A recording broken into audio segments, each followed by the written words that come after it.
একথা নিশ্চয়ই তোমাকে নতুন করে বলার দরকার নেই যে তোমার আসল কাজটা কি।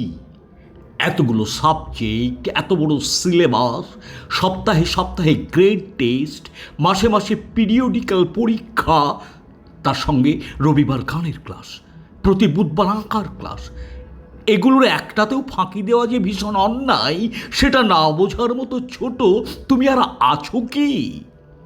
বড় হচ্ছ, সেটা বুঝছো না কেন?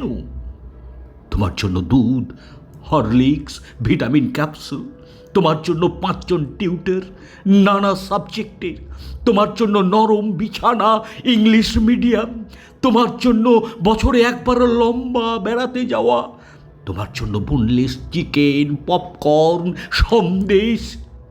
বুঝতে পারো না এত সব জোগাড় করতে আমাদের কতটা কষ্ট হয়? কেন বুঝো না তোমার বাবা একটা প্রাইভেট কোম্পানিতে মোটামুটি মাইনের চাকরি করেন?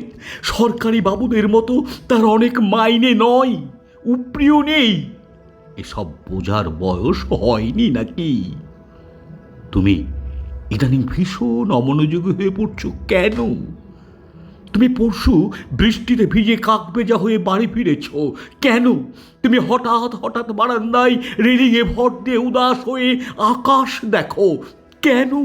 তুমি প্রায়ই কবিতার বই, গল্পের বই পড়ে সময় নষ্ট করো কেন?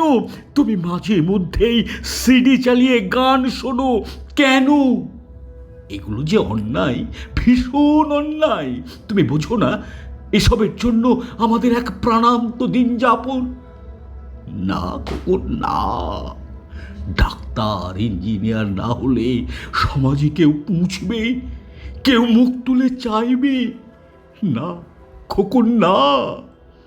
তোর অল্প বয়স, তোর ছেলেবেলা, তোর সদ্য যৌবন সব আমরা সিলেবাসের ইঞ্জিনের সাথে জুড়ে দিয়েছি।